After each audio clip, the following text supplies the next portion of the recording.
My name is Julian Williams. I'm CEO of WizDish Limited, and we have a product called ROVR that allows you to wander around inside virtual reality, allows you to stand and turn naturally, and does a pretty good job of simulating walking. So, I mean, Road to VR, we've sort of shown the WizDish a few times, and we've sort of seen the progression of the WizDish to something now that looks larger, looks, may I say, more stable, and more kind of, people, I think, could be more confident to use it. Would that be a fair thing to say?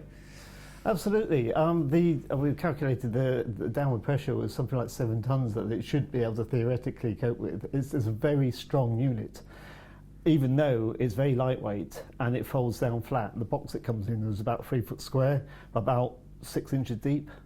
So the whole thing rotates down and flat. So it's hugely practical, but it's a bit like a pop-up tent. You know, just because something's small and light doesn't mean it can't be strong if you designed it well. Okay.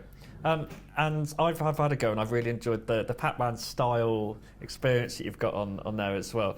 How it still must be a relatively early market for this technology, or am I wrong? So how do you get this product into, let's say, gyms, for example, where I could imagine that would be something very exciting to have in the home for sort of a gamified VR gym experience? Are you talking to kind of the vertical markets of the products at the moment? We have had some discussions with console makers and also gyms. I can't say which, because every time you talk to somebody, you've got to sign an NDA. Yes, so there is a lot of excitement for it, because people know that people like to be active, and actually there are very good reasons in VR to be active.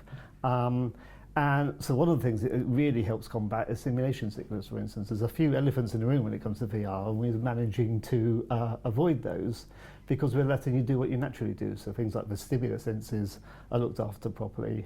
And we're not putting any pressure on any part of your body. The whole thing's very natural. We've had very top-level medical advice from a teaching hospital in London and several other places to make sure that what we're doing is scientifically sound.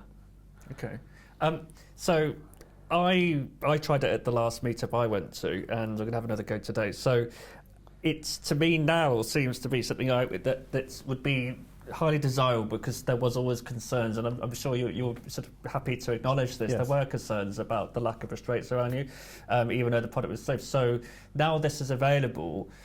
I'm more excited about this now, and then I guess the next thing is, what's the price going to be, or what is the price? Okay, well, we're putting an introductory price for a developer kit of $395. Okay, so that's pounds or dollars? That's pounds. Pounds, yeah. Which we think is extremely low. We're doing it, and it's painful to do that, as you can imagine, because we want to keep complete control of manufacturing. So that means we're doing it close to us here. We're not trying to offshore it to China and things like that, because then you lose control of the whole process. This is too early for that. And ultimately we expect the price to go down so long as there's take up in VR. If there's take up in VR, there'll be take up in this, and we'll move forward, and we all hope that will happen. But you know, most people on the street want to see real results. They want to see products on the shelves. So yeah. Okay, so the product is there, and it's and everything. How easy is it then to integrate titles into this? So are you, I mean, the very first time we met was probably about 18 months ago now, you were kind of mapping the A control of a game into using the Kinect and everything. Yes. So how easy is it to, you know, put this into a VR experience to allow you to walk through it? Okay. What I've created now is just a shim program, as I call it. Basically a little console app that runs on a PC. It will listen to the mic input, because we're using really simple tracking, because it's highly reliable and just works, and works extremely well. You then only have, so that will convert that sound into W key and Shift key to take you forward in the game. The reason we're doing that is it simply makes you compatible with all WASD keys, most keyboard games, straight away. Now you can get more sophisticated than that in terms of proportional tracking, but it's actually, we're not doing an SDK because we kept it that simple. You don't need one. You can easily open a microphone in Unity and sample the sound, and then you've got this, the amount of speed. We don't do direction because they were taking that from the headset. we've looked into, and there's a huge number of problems with trying to jump in there and do strafing and things like that. And a lot of people, for instance, if you could strafe, you'd step to the side. Now you feel sick because your vision moved and your body didn't.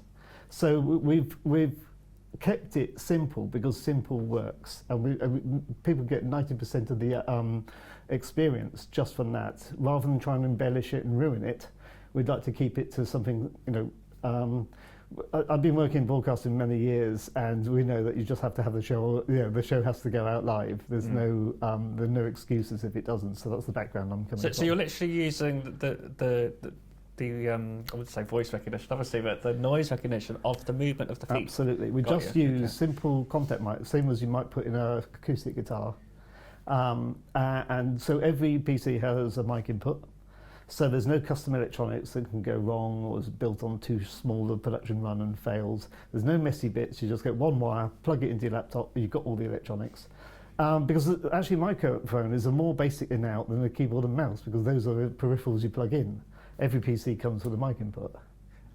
So my only thing I wanted last time when I tried it last time was I got slightly frustrated with the wire of the Dictative. So how can this possibly work with things like the Gear VR, for example? Now, can it work in the future? It could. Bluetooth is one way of doing it, although I've heard there's a few latency issues with that, and Bluetooth is not the easiest thing to deal with. Could do it possibly by Wi-Fi. It's emulating a Bluetooth gamepad would be the thing, and just applying the wire control. So, but again, first things first, we're getting, as you said, earlier versions were quite crude, but that's because it was basically a science project. And we've done this on a scientific and medical basis to take the product forward one step at a time, getting each step absolutely right before moving on to the next. Yeah.